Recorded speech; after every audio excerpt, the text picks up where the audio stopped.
அன்பான மீனராசி நேயர்களே, குரு பகவானை ராசி அதிபதியாக கொண்டவங்க. சுக்கிரன் உச்சமடையக்கூடிய ராசி அப்படிங்கிறதால அடிப்படையான பொருளாதார வசதிகளும் தர்ம சிந்தனைகளும் அதிகமாக உங்களுக்கு இருக்கும். தூய்மையான மனசோடு மற்றவங்களுக்கு உதவக்கூடிய குணம் கொண்டவங்களாக இருப்பீங்க. மீன ராசிக்காரங்களை பொறுத்த வரைக்கும் என்றைக்குமே பொய் இருக்காது, உண்மைக்கு மட்டுமே மதிப்பு கொடுப்பீங்க. காதலை பொறுத்த வரைக்கும் நேர்மையாகவும் உணர்ச்சி பூர்வமாகவும் நடந்துக்குவீங்க. எந்த ஒரு தவறான காரியங்களுக்கும் துணை போக மாட்டீங்க. தன் மேலே அன்பு செலுத்தக்கூடியவங்க கிட்ட ரொம்பவே பாசமாக நடந்துக்குவீங்க, மென்மையாக பேசுவீங்க. குடும்பத்தை பொறுத்த வரைக்கும் எப்படிப்பட்ட சூழ்நிலையாக இருந்தாலும் எல்லார்கிட்டையும் விட்டு கொடுத்து போகக்கூடிய அமைதியான சுபாவம் கொண்டவங்களாக இருப்பீங்க. நல்ல அறிவுத்திறனும் தொலைநோக்கு பார்வையும் கொண்டவங்களாக இருப்பீங்க. தன் கிட்ட பழகிற எல்லாரையும் முழுசாக நம்பக்கூடிய குழந்தை மாதிரி மனம் படைச்சவங்களாக இருப்பாங்க. மற்றவங்க தனக்கு கெட்டதையே செஞ்சாலும் அவங்களும் நல்லா இருக்கணும் அப்படின்னு நினைக்கக்கூடிய தூய்மையான உள்ளம் படைச்சவங்களாக இருப்பாங்க. இப்படி சிறப்பான குணங்கள் இருக்கக்கூடிய மீன ராசி பூரட்டாதி நட்சத்திரம் 4ஆம் பாதம், உத்திரட்டாதி நட்சத்திரம், ரேவதி நட்சத்திரக்காரர்களுக்கு மற்றவர்களை பற்றிய கருத்துக்களில் நீங்கள் எப்பவுமே கவனமாக இருக்கணும். நீங்கள் நல்லதுக்குன்னு ஒரு விஷயத்தை சொன்னாலும் அது உங்கள் மேலேயே தவறாக வந்து விழற மாதிரி இருக்கும். இப்படிப்பட்ட நேரத்தில் நீங்கள் நல்லதை செய்கிறதா இருந்தாலும் யோசித்து தான் செய்யணும். உயர்கல்வி தொடர்பான பயணங்கள் எல்லாமே உங்களுக்கு கைகூடும். சேமிப்பு தொடர்பான சிந்தனைகள் மேம்படும். நீண்ட தூர பயணங்கள் செல்வதற்கான வாய்ப்புகள் இருக்குது. ஆன்மீகத்திற்காக பார்த்தீங்கன்னா அதிகமான செலவுகள் செய்வீங்க. கடன் பிரச்சனைகள் படிப்படியாக குறையும். உடல் ஆரோக்கியத்தில் உங்களுக்கு கவனம் அதிகமாக வேணும். ஞாபக மறதி அடிக்கடி ஏற்படும். உறவுகளோடு இருந்த கருத்து வேறுபாடுகள் எல்லாமே நீங்க போகுது. கணினி மற்றும் இணையம் சார்ந்த துறைகளில் உங்களுக்கு முன்னேற்றமான வாய்ப்புகள் கிடைக்கும். திருமணமானவர்களுக்கு மகிழ்ச்சியான செய்திகள் கிடைக்கும். எதிர்பாராத பொருளாதார உதவிகள் எல்லாமே உங்களுக்கு கிடைக்க போகுது. வியாபாரத்தை பொறுத்த வரைக்கும் பொறுப்புகள் அதிகரிக்கும். உங்களுடைய உற்பத்தியை அதிகரிக்கிறதுக்காக புதிய புதிய முயற்சிகளை எடுப்பீங்க. அது எல்லாம் உங்களுக்கு நல்ல பலனை கொடுக்க போகுது. எத்தனையோ கனவுகளோடவும் எதிர்பார்ப்புகளோடவும் தான் இந்த 2026ஆம் ஆண்டை நீங்கள் தொடங்குனீங்க. ஆனாலும் பெருசாக எந்த ஒரு விஷயங்களும் நடக்கலை. இது நாள் வரைக்கும் உங்கள் வாழ்க்கையில் நடந்த சில சம்பவங்கள், ஏமாற்றங்கள், துரோகங்கள் எல்லாமே ஒரு பெரிய படிப்பினையை கொடுத்திருந்தாலும் சில விஷயங்களை எல்லாம் இன்ன வரைக்கும் உங்களால் ஜீரணிக்கவே முடியலை. அதனாலேயே நிறைய நேரங்களில் மனசு வெறுத்து போய் இந்த வாழ்க்கையில் இதுக்கு மேலே நான் அனுபவிக்கிறதுக்கு என்ன இருக்குது அப்படின்னு எதிர்மறையான எண்ணங்கள் உங்களுக்கு அதிகமாக வரும். மற்றவங்களுக்காக நான் அனுபவித்ததெல்லாம் போதும், இதுக்கப்புறமாவது எனக்கு பிடித்த மாதிரி வாழ்க்கை அமையுமா அப்படிங்கிற ஒரு கேள்விக்குறியோடு தான் நீங்கள் நின்றுட்டுருக்கிறீங்க. எவ்வளவு கஷ்டப்பட்டதுக்கு அப்புறமும் ஒரு லட்சியத்தோடு நீங்கள் செய்யக்கூடிய ஒவ்வொரு விஷயத்தை கெடுக்கிறதுக்கும், உங்களுடைய முன்னேற்றத்தை தடுக்கிறதுக்கும், உங்களை அவமானப்படுத்துறதுக்கும் இங்கே நிறைய பேர் கூடவே இருந்துட்டு முயற்சி பண்ணிட்டு தான் இருக்காங்க. ஆனாலும் அவங்களுடைய சதிகளையும் சூழ்ச்சிகளையெல்லாம் தாண்டி இப்போ வரைக்கும் ஓரளவுக்கு நீங்கள் நல்லா இருக்கீங்க அப்படின்னா உங்ககிட்ட இருக்கக்கூடிய நல்ல எண்ணங்களும் கடவுள் பக்தியும் இது வரைக்கும் நீங்கள் செஞ்ச தர்ம காரியங்களும் தான் உங்களை காப்பாற்றிட்டு இருக்கு. இதுக்கு முன்னாடி நல்ல நண்பர்களாக இருந்திருப்பாங்க, நல்ல உறவுகளாக இருந்திருப்பாங்க. அவங்களே தன்னோட சுயநலத்துக்காக துரோகங்களை எல்லாம் செஞ்சு உங்களுடைய வாழ்க்கையை கெடுக்கணும் அப்படின்னு நினைக்கும்போது இந்த உலகத்தில் யார் நல்லவங்க யார் கெட்டவங்க, யாரை நம்புறது அப்படிங்கிறது தெரியாமல் தான் நீங்கள் புலம்பிகிட்ருக்கீங்க. ஒரு வகையில் இந்த மாதிரி விஷயங்கள் உங்களுக்கு கஷ்டத்தை கொடுத்தாலும் இப்போவாவது இவங்க நம்ம மேலே எவ்வளவு பொறாமையோடவும் வன்மத்தோடவும் இருக்கிறாங்க அப்படிங்கிறத ஓரளவுக்கு நீங்கள் புரிஞ்சிருப்பீங்க. இது எல்லாமே தெரிஞ்சும் கூட நீங்கள் என்னமோ பண்ணுங்க, எத்தனையோ நல்லது செஞ்ச எனக்கு மனசாட்சிக்கு விரோதமாக தப்பு செய்கிறீங்க அப்படின்னா அந்த கடவுள் உங்களுக்கு நிச்சயமாக மிகப்பெரிய தண்டனையை கொடுப்பார் அப்படின்னு தான் கடவுள்கிட்ட உங்களுடைய வேண்டுதலையெல்லாம் வச்சுட்டு கடந்து போயிட்டுருக்கீங்க. இப்போ இருக்கக்கூடிய சூழ்நிலையில் தான் உண்டு தாம் வேலை உண்டு அப்படின்னு தான் இருக்கிறீங்க. இருந்தாலும் உங்களுடைய கஷ்டத்தையும் கண்ணீரையும் மற்றவங்களுக்கு தெரியாத மாதிரி தான் பார்த்துட்ருக்கிறீங்க. உங்களுடைய வாழ்க்கை உங்களை எப்படி புரட்டி போட்டாலும் முடக்கி வச்சாலும் நீங்கள் எப்பவும் போல் சாதாரணமாக இருக்கிறதுனால உங்களை சுற்றி இருக்கிறவங்க எல்லாருமே இவங்களுக்கு என்னப்பா ஜாலியான வாழ்க்கை வாழ்கிறாங்க, இவங்ககிட்ட என்ன குறை அப்படின்னு சொல்லுவாங்க. ஆனால் மனசில் நிம்மதி இல்லாமல் சரியாக சாப்பிட முடியாமல் அவ்வளவு ஏங்க நிம்மதியாக தூங்க முடியாமல் கூட நீங்கள் எவ்வளவு கஷ்டப்படுறீங்க அப்படிங்கிறது உங்களுக்கும் அந்த கடவுளுக்கும் மட்டும்தாங்க தெரியும். இந்த மாதிரி உங்கள் வாழ்க்கையில் திடீர்னு ஒரு பிரச்சனை, உடம்பு சரியில்லை, ஹாஸ்பிட்டலில் பெருசாக செலவு வந்துருச்சு, குடும்பத்தில் அவசர தேவைக்கு பணம் பத்தலை, பிஸ்னஸில் லாஸ் ஆயிருச்சு அப்படின்னு உங்கள் வாழ்க்கை முடங்கிருச்சுன்னா கூட நின்று உங்களுக்கு உதவி செய்கிறதுக்கோ ஆறுதலாக 4 வார்த்தை பேசுகிறதுக்கோ அவ்வளவு ஏங்க திரும்பி பார்க்கக்கூட உண்மையான ஆள் கிடையாது. ஆனால் நீங்களாவே ஏதோ தட்டு தடுமாறி எந்திரிச்சு நிற்கிறப்போ உங்களை குறை சொல்கிறதுக்குன்னே நிறைய பேர் தேடி வருவாங்க.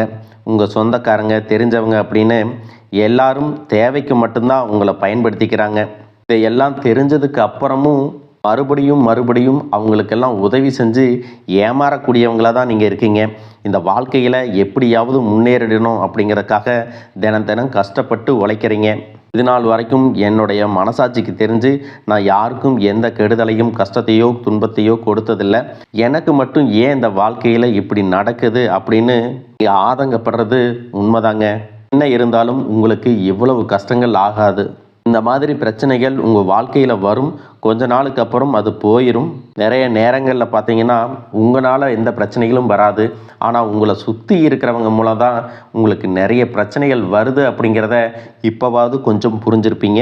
இவ்வளவு நடந்ததுக்கப்புறம் இனி என் வாழ்க்கை மாறுமா அப்படின்னு நீங்கள் கேட்குற கேள்விகளுக்கெல்லாம் பதிலாக தாங்க இனி வரக்கூடிய கிரக நிலைகள் மற்றும் அதன் இயக்கத்தின் காரணமாக உங்களுக்கு நல்ல பலன்கள் எல்லாமே கிடைக்க போகுதுங்க. நாள் வரைக்கும் நடந்த கெட்ட விஷயத்தை எல்லாம் விட்டுருங்க. இனி வரக்கூடிய நாட்களில் உங்களுக்கு எந்த மாதிரி நன்மைகள் கிடைக்க போகுது அப்படிங்கிறத பற்றி தான் இந்த வீடியோ பதிவில் பார்க்க போகிறோம். முதலாவதாக மீன ராசியில் இருக்கக்கூடிய சனி பகவான் உங்களுக்கு ஆரம்பத்தில் சில தடைகளை கொடுத்திருந்தாலும் இந்த வருடத்தின் இறுதிக்குள்ளே உங்களுக்கு நல்ல பலன்களை எல்லாம் கொடுக்க போகிறாரு. தடைகளை எல்லாம் விலக்க போகிறாரு. இதன் மூலமாக பொருளாதார ரீதியாக உங்களுக்கு நல்ல முன்னேற்றம் அப்படிங்கிறது விரைவிலேயே ஏற்பட போகுது. அடுத்ததாக பார்த்தீங்கன்னா சுக்கிர பெயர்ச்சி.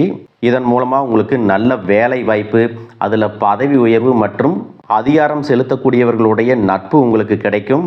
நீங்கள் செல்வத்தை சேர்க்கணும் அப்படிங்கிறதுக்காகவே நகைகளுடைய விலை குறையும். புதிதாக வீடு, வாகனங்கள் எல்லாமே வாங்குவீங்க. ஆரம்பத்தில் பொருளாதாரத்தில் ஏற்ற இறக்கங்கள் இருந்தாலும் இந்த வருடம் முடியும் பொழுது குறிப்பிட்ட அளவுக்கு நீங்கள் சொத்து சேர்த்து வச்சுருப்பீங்க. ஜூன் மாதத்தில் குரு பகவான் மிதுன ராசியிலிருந்து தன்னுடைய உச்ச ராசியான கடக ராசிக்கு போகும் பொழுது கஜகேசரி யோகமும் உண்டாக போகுது. இந்த நேரத்தில் உங்கள் நிதி நிலைமை ரொம்பவே முன்னேற்றமாக இருக்கும். குழந்தை பாக்கியம் இல்லை அப்படின்னு கவலைப்பட்டு இருந்தவங்களுக்கு நிச்சயமாக குழந்தை பாக்கியம் உருவாகும். அவங்களுடைய உடல் நலனில் எவ்வளவு பிரச்சனைகள் இருந்தாலும் அதையெல்லாம் சரி செஞ்சு இந்த பாக்கியத்தை அடைய போகிறாங்க. அவங்க குடும்பத்திலையும் மனதிலும் மிகப்பெரிய மகிழ்ச்சி நிரந்தரமாக இருக்க போகுது. படிக்கக்கூடிய மாணவர்களுக்கும் கல்வி ரொம்பவே சிறப்பாக இருக்க போகுது.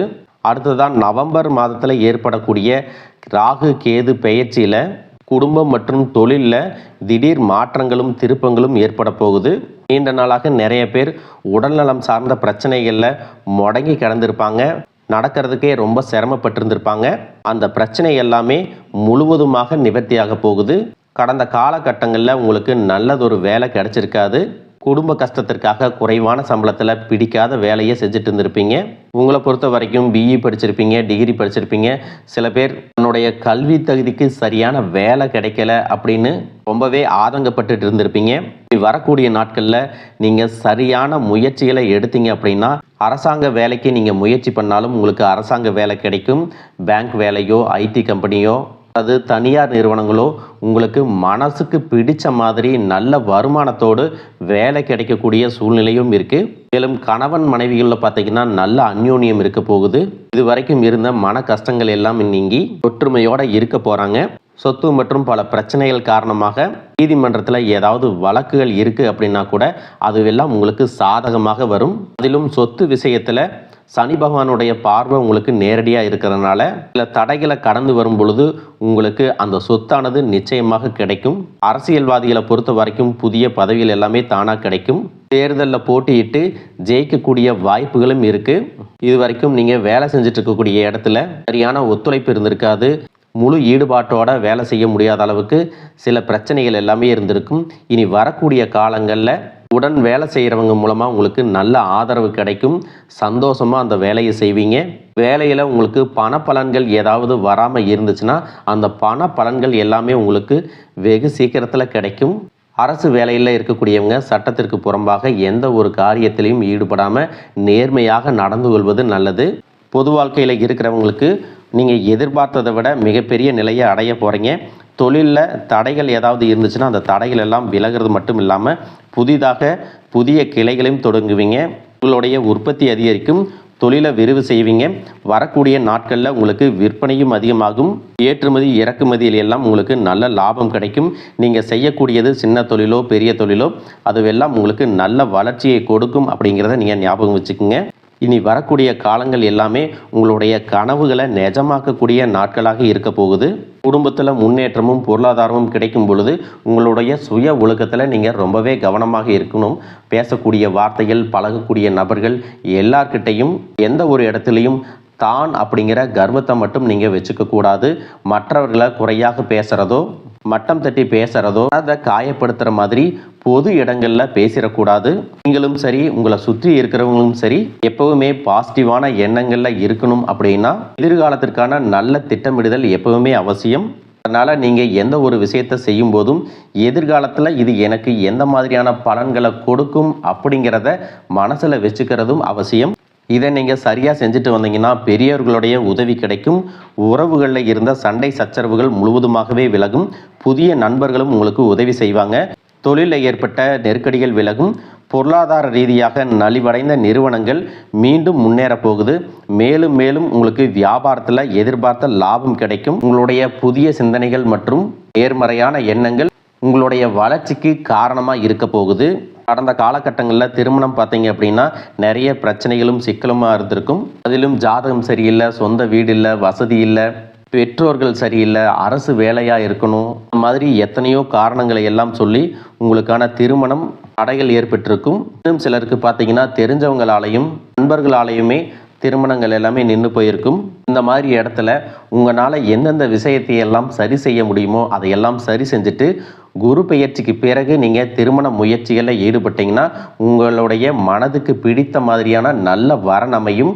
குடும்ப வாழ்க்கை சிறப்பாக இருக்கும். உங்களுடைய வாழ்க்கை துணை அழகாக இருப்பாங்க. கை நிறைய சம்பாதிக்கக்கூடியவங்களாகவும் இருப்பாங்க.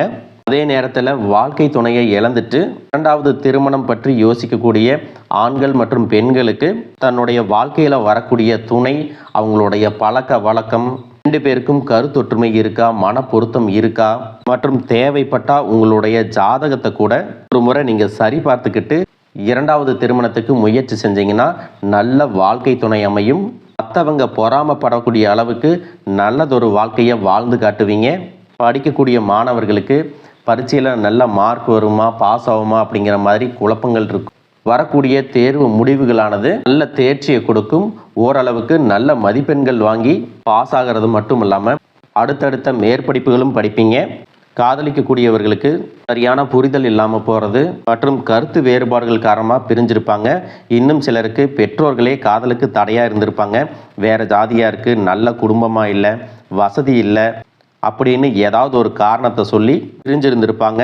ஆனால் இனி வரக்கூடிய காலங்களில் நீங்கள் உண்மையாக உங்கள் காதலை வெளிப்படுத்தும் போது அந்த காதல் கண்டிப்பாக உங்களுக்கு கை கொடுக்கும். வீட்டில் சொல்லும் பொழுது பெற்றோர்களே உங்களுடைய காதல் திருமணத்தை நடத்தி வைப்பதற்கான வாய்ப்புகள் இருக்குது. சிலருக்கு பார்த்தீங்கன்னா சின்ன வயசுலேயே தன்னுடைய வாழ்க்கை துணை இழந்திருப்பாங்க. சிங்கிள் பேரண்ட்டாக தன்னுடைய குழந்தைகளை கவனிச்சுட்டு இந்த வாழ்க்கையை வாழ்கிற மாதிரி இருந்திருக்கும். ஆரம்பத்தில் உங்களுக்கு இது போராட்ட காலமாக இருந்தாலும் தன்னம்பிக்கையோடவும் சுயமரியாதையோடவும் இந்த சமுதாயத்தில் வாழ்ந்து காட்டுவீங்க. சில போலியான நபர்கள் உதவி செய்கிறேன் அப்படின்னு உங்களை ஏமாற்றக்கூடிய சூழ்நிலையும் இருக்குது. அப்படிப்பட்ட நபர்களை நீங்கள் சரியாக அடையாளம் கண்டுபிடிச்சு அந்த மாதிரி நபர்களை உங்களுடைய வாழ்க்கையில் என்றைக்குமே அனுமதிக்கக்கூடாது. எந்த ஒரு எதிர்பார்ப்புகளும் இல்லாமல் எப்பவும் போல் உங்கள் கடமையை செஞ்சுட்டு உங்கள் வாழ்க்கையை நீங்கள் வாழ்ந்துட்டு வாங்க. உங்களோட குலதெய்வமும் கிரக நிலைகளும் உங்களுக்கு துணையாக இருக்குது. இப்போ நீங்கள் எடுத்து வைக்கக்கூடிய ஒவ்வொரு அடியும் எதிர்காலத்தில் உங்களை வாழ்க்கையின் உச்சத்தில் கொண்டு போய் வைக்கும் அப்படிங்கிறத மட்டும் நீங்கள் எப்பவுமே நினைவு வச்சுக்கணும்.